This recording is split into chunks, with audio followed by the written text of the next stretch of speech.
Lexi, bonsoir. Bonsoir. La fameuse question.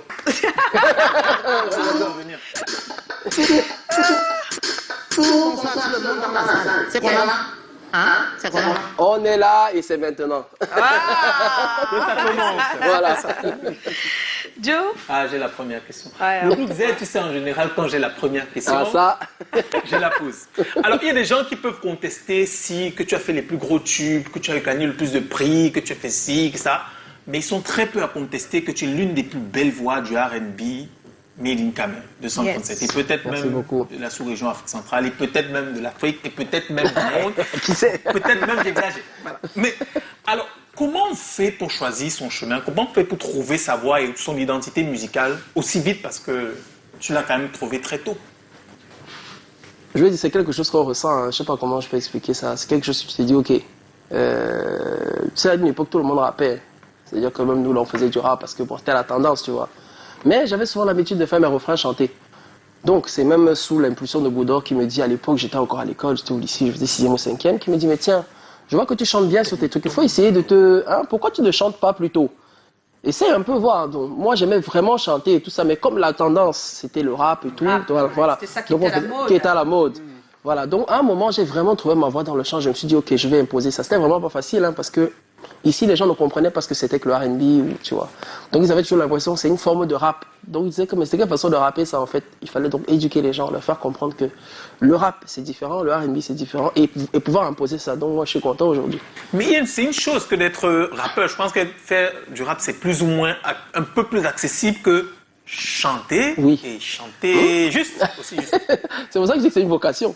À un moment, tu comprends que c'est ça ton truc, en fait. C'est pas quelqu'un qui te dit, ouais, gars, il faut faire ça. C'est quelque chose que tu ressens. Tu te dis, bon, ok, moi, je vais chanter. Maintenant, je vais chanter. Le rap, c'était par suivisme. En fait. Voilà, le rap, c'était pas suivisme, mais vraiment, à l'école, tout le monde faisait ça. Tu sais, on tapait, Voilà, et puis ouais, voilà. et tout le monde rappait. Mais le chant, c'était vraiment, quand je commençais à chanter, ça, les gens, ils s'arrêtaient, ils disaient, que gars, chante encore le Wessi, fais encore ça. Fais, tu vois, un peu. Et puis, je me suis dit, pourquoi pas? Bon. Et c'est parti comme ça, en fait. Tu allais prendre une autre route, mon frère. Encore qu'il aurait pu faire les deux. Hein. Bah oui. Par exemple. Ouais, parce Ah qu'à oui. l'époque aussi, avec les groupes comme Bantou aussi, on voyait bien que Final D, Final dit s'en sortait. il faisait ça pendant que les autres essayaient, l'autre faisait la raga, l'autre Exactement. faisait du rap, donc ça C'était possible. pouvait bien y aller, mais c'est vrai que un peu plus pour le chant quand même. Mais néanmoins, c'était une période assez difficile hein, pour que la musique dite urbaine, le rap, hip-hop puisse véritablement s'imposer. Et toi, comment est-ce que tu vivais cet environnement qui peinait notamment à t'accepter?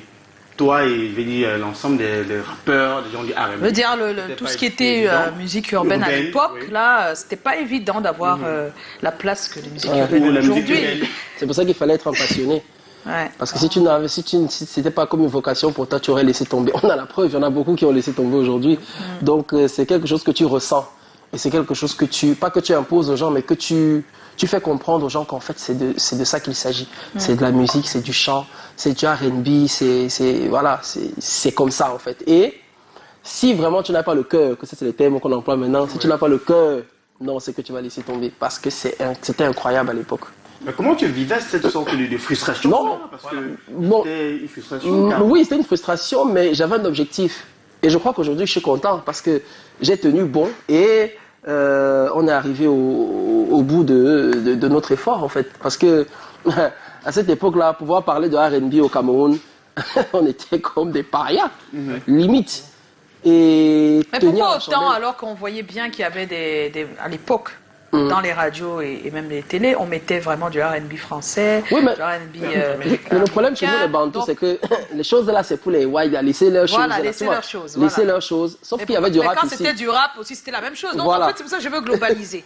C'était un Donc problème de vous qui mentalité. faisiez la musique qui n'est pas celle qui était la musique Bikutsi, Exactement. tout ça, Ça, comment ouais. vous viviez Très mal, ce très moment où les populations ne comprenaient rien à tout ce que vous Bon, ouais, non, c'était très mal, mais on avait un objectif. C'est pour ça que je dis ces choses-là. On ne devient pas précurseur, on est précurseur. C'est peut-être pour ça qu'on était là avant. Parce qu'il fallait qu'on subisse toutes ces frustrations, qu'on subisse tout ce poids-là, qu'on porte ça comme ce fardeau sur notre dos. Mais ce qui m'étonne avec vous, c'est qu'il y avait d'abord une génération avant vous qui a subi de plus de frustrations que vous. Ah bon?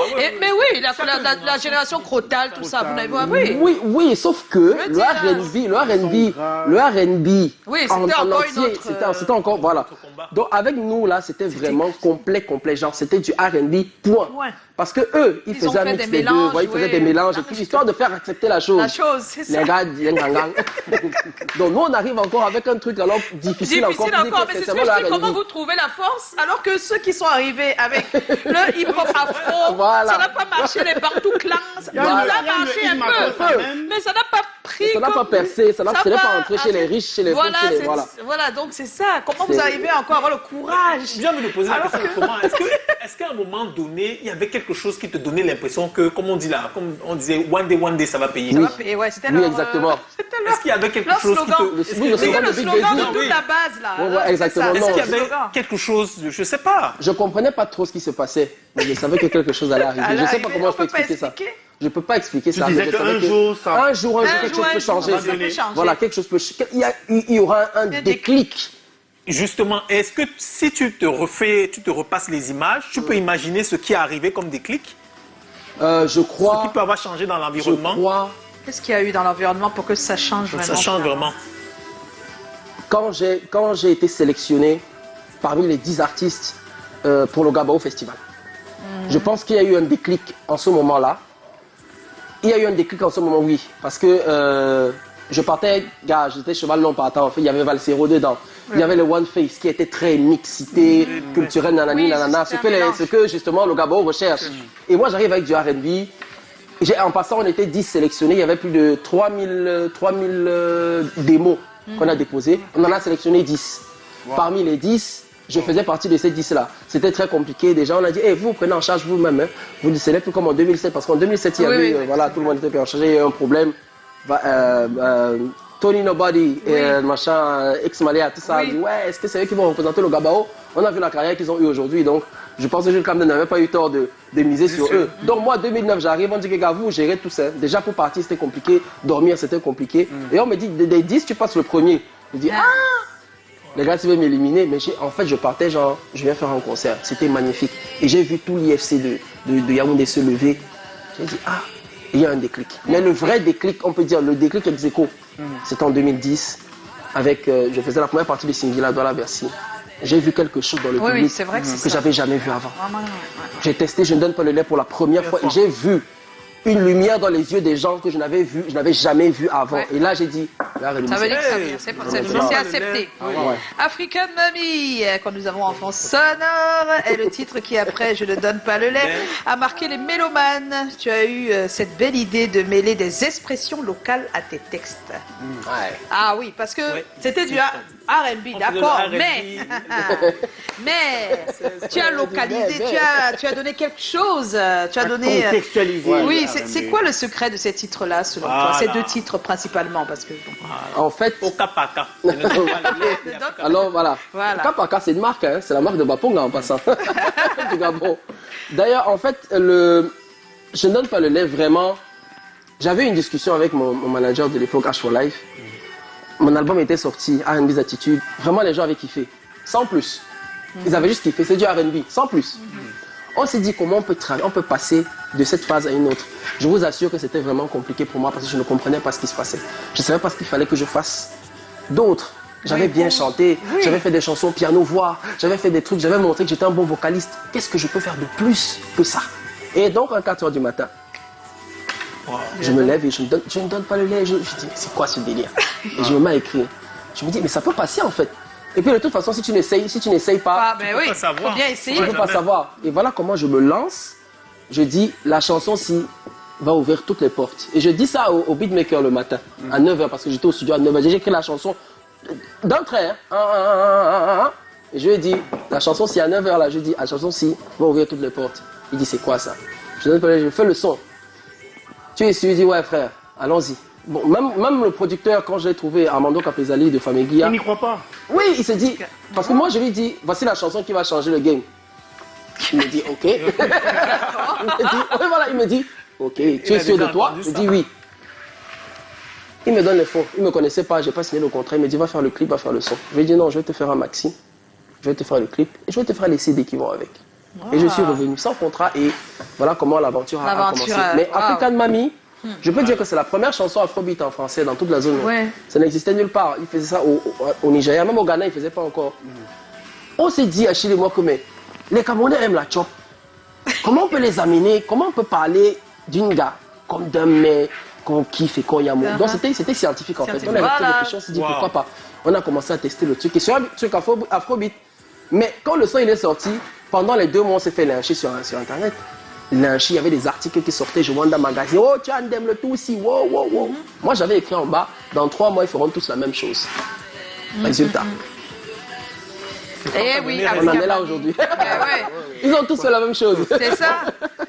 Donc alors, moi, je pense qu'il faut croire en ce que tu fais. fais. Peu importe, essaye le nombre de fois. Tu tombes, tu recommences. Tu tombes, tu recommences. C'est ça qui forge les grands hommes, je pense. N'aie pas peur. On va pas essayer d'en faire. Il y a depuis une nouvelle vague d'artistes de musique afro-urbaine appuyée par une communication agressive sur les réseaux sociaux. Via les réseaux sociaux. Voilà. Quand tu compares vos 2 époques-là, qu'est-ce que ça t'inspire comme commentaire? Parce que moi, j'en ai les commentaires. Parce que je vois que tu fais pas grand-chose. Non, c'est la vérité. Non, mais c'est ça. Parce qu'après, on se plaint, mais c'est important qu'on le dise ici. On a charrié pendant plusieurs éditions Jackie King est ici. Et même Sergio Polo, c'est nous ici qui les avons. Non, mais bon, vous voyez que je commence déjà là, ça commence à venir un peu, voilà. Oui, parce que maintenant, malheureusement ou heureusement, je ne sais pas, la musique, ce n'est pas seulement savoir chanter. Savoir chanter, c'est clair. Vous êtes trop nombreux. Vous êtes trop nombreux à savoir chanter. Vous êtes nombreux à avoir de beaux beats. Voilà. Ça doit être de la communication sur Internet. Voilà. Il faut être très proche de ses fans. Voilà. Il faut des sponsoring. Il faut ci, il faut ça, il faut faire tout. Non, là, on est parti là. Mais fais un peu une comparaison. Ça se passait comment avant, sans réseau et avec réseau là. Avant, c'était chaud. Avant, les gens venaient au concert, par exemple. Oui. Aujourd'hui, ils attendent les billets gratuits. Mais ils sont sur Internet pour liker, commenter et déchirer ta vie. Donc, c'est un peu ça le paradoxe, en fait. C'est comme voilà, à l'époque, il y avait vraiment quand quelqu'un te kiffe, il vient à ton concert, il achète ton scud, il achète ton CD. Aujourd'hui, avec la digitalisation, quelqu'un va me dire, j'ai streamé. Qui t'a dit que c'est vrai? Tu pourras jamais savoir. Mais il y a plus de commentaires, plus de... Et puis, je me suis rendu compte aussi que c'est pas si tu postes le lien de ton clip, il peut avoir 50 commentaires. Si tu dis que je vais marcher sans caleçon demain à midi, avec une photo, il y a 2000 commentaires et plus de 10 000 likes ou 10 000 vues. Donc ce qu'il faut faire, c'est le juste milieu. Voilà, tu fais comme si tu vas marcher un peu sans caleçon et puis tu mets ton clip en bas. C'est ça la technique. C'est ça la technique. Oui, mais c'est ça. C'est ça qu'ils utilisent dans les buzz pour lancer les nouveaux Vous êtes amusant. Parce que quand vous dites ça, ça me fait vraiment rire. À l'époque, à RTM, on voulait imposer la musique urbaine d'ici. Et nous, ce qu'on faisait, c'est qu'on met un peu Rihanna. On met un peu Lady B comme ça. Voilà. On met un peu. Donc, on faisait une programmation où tu as tu mets d'abord ce qu'ils aiment là. Et après, les médias comme ça peuvent être mis dans le déclic. Je dis, les nouveaux médias. Mais bien sûr. Oui, les nouveaux médias. Aujourd'hui, les radios et télé sont un peu on suit un peu les réseaux sociaux, malheureusement. Mais c'est ce qui se passe parce que les réseaux sociaux commencent à faire la loi. Le peuple est plus là-bas. Voilà. Quand on dit plus, on exagère peut-être un peu, mais ceux qui bougent, ceux qui cherchent à s'informer, ceux qui sont plus là, ça va être difficile. Mais même sur les réseaux sociaux, il y a des choses qui peuvent être faites. C'est pour ça qu'on demande à ceux qui se plaignent qu'il n'y a pas les bons artistes sur les réseaux sociaux, on demande aux bons artistes, entre guillemets, de s'y mettre. Parce que si on va tout le temps cliquer et voir d'autres qui ne sont pas les meilleurs, ne vous plaignez pas. Ne vous plaignez pas. L'actualité, on va aller vers. Non, c'est normal, c'est tout à fait normal. Et en passant, c'est une grande défenseuse de la musique urbaine. Vous la voyez comme ça aujourd'hui, mais attention, j'aime beaucoup d'anecdotes comme ça. C'est une défenseuse, oui. Elle est allée au front même d'ailleurs. Depuis, donc vous, mais les bénéfices. Voilà. C'est vous les 2 anecdotes, non? Elle s'est battue, même avec les mains pour les hip-hop camerounais. Oui. C'était dur, c'était pas évident. Pour imposer la musique urbaine, c'était pas évident. C'était pas facile, hein. Même mon père a vu de toutes les couleurs, hein, vraiment.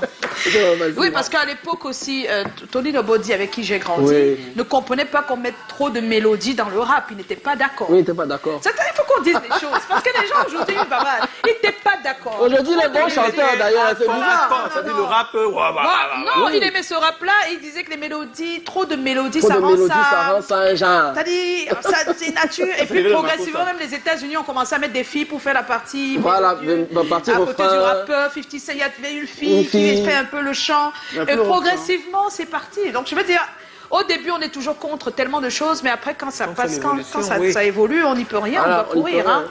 C'est comme ça. Tu es revenu avec un nouveau projet. Ouais, c'est C'est- maintenant. C'est maintenant. Un choix vraiment différent. Hein. Ouais. Pourquoi? Oh, c'est l'inspiration du moment. Je me suis dit qu'il faut que je sorte un peu de ma zone de confort. J'aime Ouais. parce que c'est quand tu fais des chansons, oui, ah non, il chante bien. Bon, il chante bien. Oui, oh, il chante bien. Ah, bon, on est au courant qu'il chante bien. Tu vois, essaye de faire quelque chose de différent. Je me suis dit pourquoi pas. Et puis, j'avais besoin de donner ce message-là aux gens. Tu vois, parce que ça me concerne aussi, ça concerne pratiquement la majeure partie des gens. Parfois on a l'impression d'être en retard dans nos vies alors qu'en réalité c'est juste que ton temps n'est pas arrivé. Voilà, Ouais. souvent tu vois, c'est pour ça que les jeunes aujourd'hui ils ont les porte-monnaies magiques, ils ont les ceci parce qu'ils se disent que ils veulent avoir tout trop vite, Trop vite. jeune. On n'est pas patient.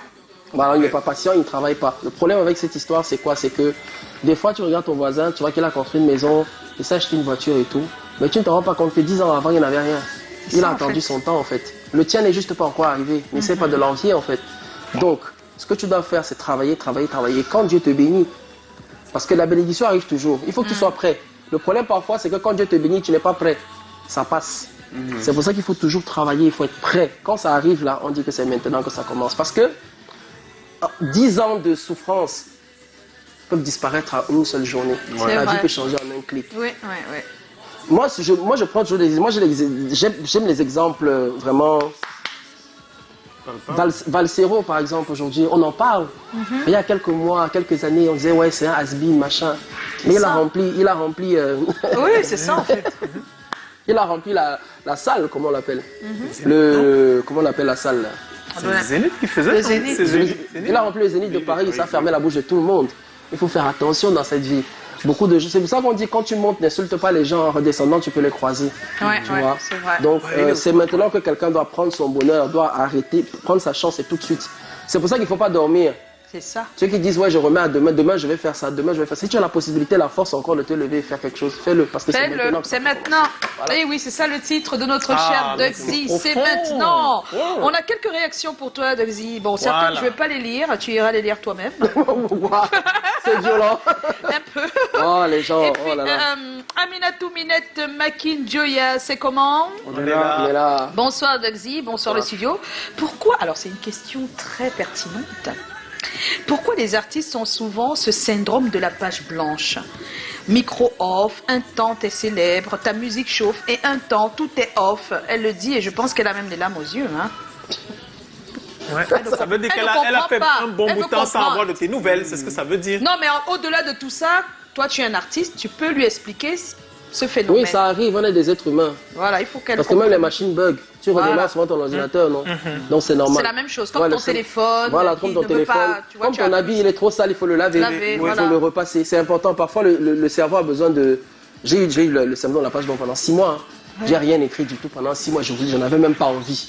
La musique me dégoûtait limite, tu vois. Et puis, il y a des moments où tu redémarres. Tu redémarres. hein. Tu C'est ça. fais 2-4 chansons par jour et tout ça. Donc, ça arrive. Ça peut arriver. Ça arrive, Aminatou Minette, c'est comme ça. Et puis l'artiste, c'est un peu comme ça. hein. C'est un peu comme la vie, hein, en Voilà. tant aussi. Des hein. hauts et Hein, des bas. et ça, oui, c'est comme ça. Alors, quelqu'un a dit, faut pas dire ce genre de choses. Il n'y a pas de Qu'est-ce qui champion s'est permanent passé de toute façon. Bon, c'est pas grave. C'est Mohamed Alors, c'est Ali qui comment on disait est ça. là. Est-ce que Dugsy est un cœur à prendre? C'est Balbine qui Ah non. demande. Mort, c'est mort. Ah, c'est mort, hein. C'est mort de Ah, fou. Il a d'accord. cette alliance. Mort. Il a son alliance. Voilà. Il y a Kelly Wondje qui dit mon artiste. Hein. Et ce n'est pas le nôtre, quoi. Elle dit bon artiste. Ah, c'est pas vrai. Il y a encore Dugsy, est-il marié? Voilà. Alors, c'est quoi ces questions? Chacun a ses problèmes. hein. Chacun ses problèmes. non? Chacun a son problème. Voilà. Et puis bon, il y a d'autres. Alors, Dugsy de King, c'est Togo Kenfak. Pourquoi tu fais ça? Ok.